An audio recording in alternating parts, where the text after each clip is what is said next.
여러분 안녕하십니까, 김조영 변호사입니다.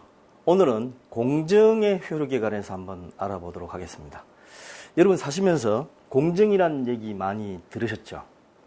예, 이 공정이라는 얘기 많이 들었는데 일단은 지난번에 했던 내용 증명에 관한 것을 한번 잠깐 요약을 하고 넘어가죠. 지난 시간에 했던 내용 증명이라는 게 뭐였습니까? 제목을 내용 증명 이렇게 써가지고 붙이는 게 내용 증명 우편이라고 했습니까? 그렇지 않죠. 일반적으로 자기가 보낼 문서, 편지 다 좋습니다.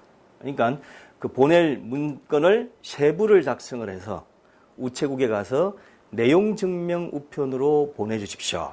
즉 내가 보내는 문서의 내용을 증명해주는 우편물 종류로 발송해 주십시오라고 하면서 세부를 내면, 한 분은 내용 증명 우편으로 발송됐다는 직인이나 스탬프를 찍으면서 상대방한테 보내고, 또 한 분은 우체국에 보관을 하고, 또 한 분은 나한테 다시 줌으로써 나중에 이 문건이 상대방한테 도달한 적이 없다, 나는 받은 적이 없다 라고 부인을 하게 되면 우체국에서 이러이러한 문건이 몇월 며칠 날 내용 증명 우편으로 발송이 돼서 상대방한테 어때 언제 도달이 됐다는 것을 증명해주는 우편 제도라고 말씀을 드렸습니다.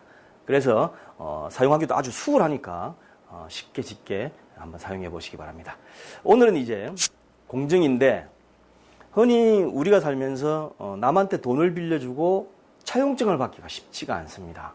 차용증을 아는 사이에 돈 빌려주면서 액수가 뭐 커지면 모를까, 그렇지 않으면 차용증을 받기가 쉽지 않은데, 그런 경우에 상당히 나중에 좀 낭패를 당하는 경우가 있죠. 그래서 좀 어떻게 돈을 빌려주면서 확실하게 할 수 있는 방법이 뭘까라고 수소문을 하다 보면, 그 차용증을 받아가지고 공정을 서면 나중에 재판 안 걸고도 그것을 돈을 받을 수 있다더라 라는 내용을 얘기를 많이 합니다. 우리 흔히 법원 근처에 가면 지금 보시는 바와 같이 공정이라고 써놓은 법률사무소가 있습니다. 공정은 변호사 사무실에 사는데 아무 변호사 사무실에 사는 것이 아니고 법에서 공정인가를 할 수 있도록 해준, 그러니까 공정된 사무를 볼 수 있는 그런 데만 할 수 있습니다. 그래서 간판이 공정이라고 보통 붙어 있는 곳이나 할 수 있지, 아니고서 일반 개인 사무소 같은 데서는 공정을 할 수가 없습니다. 그래서 공정을 하게 되는데, 그 공정사무소에 가서 공정을 할 적에 이제 우리가 지금 보시는 것처럼 차용증을 받습니다. 좀 미안하지만 차용증 받아야겠다. 금액이 크니까. 이래가지고 차용증을 받아가지고 이 차용증에다가 돈을 빌리간 사람이 이제 도장을 찍거나 하죠. 자, 여러 가지 경우를 나눠서 한번 보겠습니다. 첫 번째, 이 차용증에다가 막도장만 찍었을 때는 어떻게 되죠? 막도장이 뭔지 아시죠? 흔히 그냥 아무 도장 파는 데 가가지고 성의 없이 파는 도장, 뭐 옛날 같으면 1,000원만 주면 파는 조그만한 도장, 개인의 이름을 좀 뭐라 그럴까요? 좀 좋게 보이게 하기 위해서 정성을 다해서 많은 돈을 주고 파는 도장이 아니고 그냥 이름 석자만 달랑 있는 이런 걸 막도장이라고 합니다.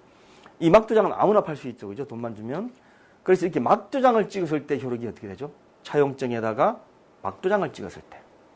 나중에 도장 찍은 그 사람, 그리고 돈을 빌려간 사람이, 이건 내가 찍은 도장 아니다, 이거 네가 임의로 파가지고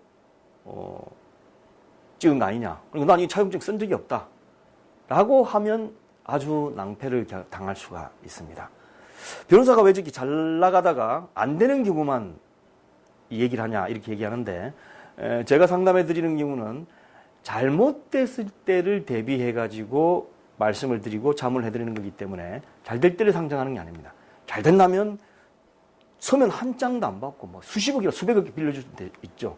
나중에 이제 문제가 됐으니까 지금 말씀을 드리는 겁니다. 그래서 막도장을 찍으면 지금 보시는 것처럼 나중에 차용증을 쓴 사람이, 돈을 빌려간 사람이 부인을 할 수가 있다. 내가 안 했다, 내 도장이 아니다 라고 부인을 할 수 있다는 겁니다.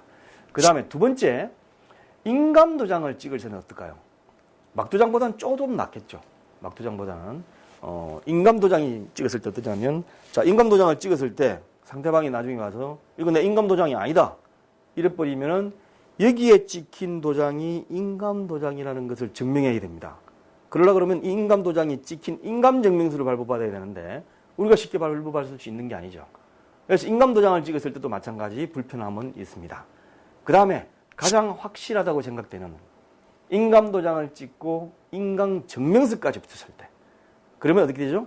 차용증에다가 인감도장 찍고 인감증명서를 첨부를 하면 앞에 있는 인감도장이 뒤에 있는 인감증명서를 대비해 보면 아, 이 사람 인감증명서가 맞으니까 이 사람이 작성한 게 맞구나 라고 일반적으로 생각할 수 있습니다. 자, 그러면 이걸로 전부가 될까요? 인감도장 찍고 인감증명서를 첨부하면 아, 이 사람이 확실히 작성해 준 게 맞구나 라는 것을 100% 증명할 수 있습니까? 그렇지 않습니다. 그러면 제가 여기서 강의를 할 이유가 없죠. 여러분께서도 이걸 보실 이유가 없습니다. 자, 왜 그러냐면 내 인감도장하고 인감증명서를 집에다 놔뒀더니만 누가 훔쳐가가지고 했다. 아니면 회사 같은 경우는 내 자리에 놔뒀더니만 누가 가서 그걸 훔쳐가서 찍은 거다. 아니면 내가 놔놨더니만 내 부인이 요즘 사이가 안 좋아가지고 이혼할까 말까 이런 얘기 오고 가더니만 이 양반이 내 부인이 내 도장하고 인감도장하고 인감증명서 띄놓은 걸 가지고 와가지고 엉뚱한 데 썼다. 나는 당신한테 돈 빌린 적이 없다. 이렇게 나오면 이것도 아주 난감해집니다. 여기서 바로 거의 확실한 효력을 질 수 있는 것이 바로 공증입니다. 공증. 일반적으로 공증사무소에 가서 공증을 해달라고 하면 자, 인증서라고 합니다. 인증서. 공증이란 말이 여기 없어요. 인증서라고 되어 있습니다. 문서에다가 이제 인증을 해주는 건데 차용증이 됐든 이행각서가 됐든 제가 내용은 다 지웠습니다. 그래서 제목으로 이행각서 아니면 차용증 다 좋습니다. 이렇게 해가지고 공증을 하게 돼. 공증사무소 가서 공증을 해달라고 하면 인증서를 작성해 주는데 여기에 대한 것 어떤 걸 증명해 주냐 하면 보시는 것처럼 누구가 이제 돼 있는데 이 문서 이행각시에 기재되어 있는 내용 중에 본 공증인 변호사입니다. 본 공증인의 면전에서 위 사서정서의 기명날인이 본인의 것임을 확인하였다. 본 공증인은 위 촉탁인이 제시한 주민등록증, 운전면허증에 의하여 그 사람이 어떻습니까? 어떻습니까? 나를 뭐라고 돼 있죠? 그 양반이 뭐뭐임을 인정하였다. 잘 안 보이니까 저도 잘 안 보이네요. 보여드릴게요.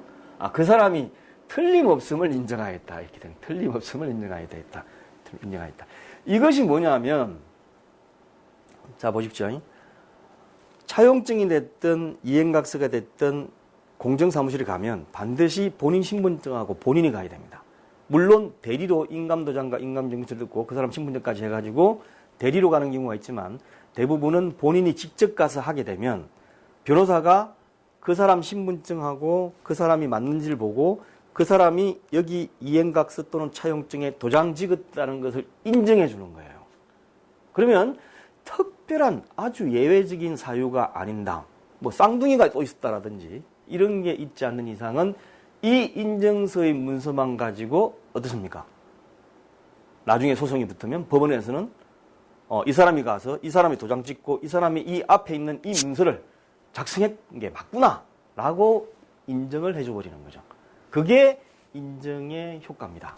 그렇지 않고 여러분들께서 차용증을 가지고 가서 아무리 인증서를 받아본들 차용증만 가지고 나중에 재판 안 해도 된다. 이거는 아닙니다. 자, 그러면 돈을 빌려주고 나중에 재판 안 받고 공증만 쓰면 재판 안 받고 강제 집행이 가능하다는 게 있다는데 그게 뭡니까? 라고 물으실 텐데 그게 바로 약소금 공증입니다. 약소금 공증. 약소금은 약소금을 작성한 다음에 이제 공증하는 건데 약소금을 공증하러 가면 앞에 본 인증서와는 다르게 표지가 공정증서라고 나옵니다. 공정증서. 그리고 그 내용을 보면 이제 약소금 증서인데 여기에 보면 여러 가지 내용이 있어요. 뭐 약소금 발행하는 사람이 누구고 약소금을 받는 사람이 누구고 이렇게 해가지고 이래 해가지고 쭉 적은 다음에 그 안에 실제 약소금을 작성해가지고 도장을 찍어야 됩니다. 제가 지금 이름하고 도장을 찍었기 때문에 좀 다른데 실제적으로 이름하고 도장을 찍고 발행일자 언제고 그 다음에 지급일자가 언제고 그 다음에 금액이 얼마인지를 여기 다 적어요. 이런 약속은 뭐 문방구 와서 사셔도 되지만 공등사무실에 가면 대충 비치가 되어 있습니다. 그래서 그 자리에 쓰셔도 돼요. 그 자리에 쓴 다음에 이 약속음을 가지고 공증을 서면 어떻게 되냐면 위 발행인의 대리인이 온 경우입니다. 위 발행인 대리인은 본인에 대하여 위 정서에 부착된 다음의 어음의 발행 및 기명날인을 잔인하며 위 어음의 소지인에게 위 어음금 지급을 지체할 때에는 즉시 강제 집행을 받더라도 이의가 없음을 인락하는 취지, 그러니까 인정하는 취지의 공정증서 작성을 수취인의 대리인과 함께 촉탁하고 서민단하다. 이 내용이 뭐냐면 직접 본인이 오든 아니면 대리인이 오든 이 사람들이 와가지고 약속음을 적고 공증인인 변호사 앞에서 뭘 하냐면 내 이거 약속음 내가 작성했다. 그리고 만약에 이 약속음 지급기일에 내가 약속음금을 지급하지 않으면 바로 강제 집행을 받더라도 이의가 없다라는 것까지 다 기재하게 됩니다. 그렇게 해가지고 이 나중에 공증인서가 공증인이 언제 우리 사무실에 와서 했다는 것까지 다 증명을 해주는 거죠. 이게 바로 여러분께서 흔히 잘못 알고 계시는 차용증의 공증을 받으면 나중에 재판 안 해도 된다는 내용이 이겁니다. 내용입니다. 그리고 또 하나가 건전소비대책 계약서라는 것인데 그거는 공증사무실에 가면 금전소비대책 계약서를 차용증 말고 별도로 작성하는 양식이 있어요. 돈 빌린 데 대한 건데 똑같습니다. 그래서 이 두 가지. 첫 번째가 어떻습니까? 약속음을 쓰는 것. 두 번째가 금전소비대차를 공증사무실가 쓰는 것.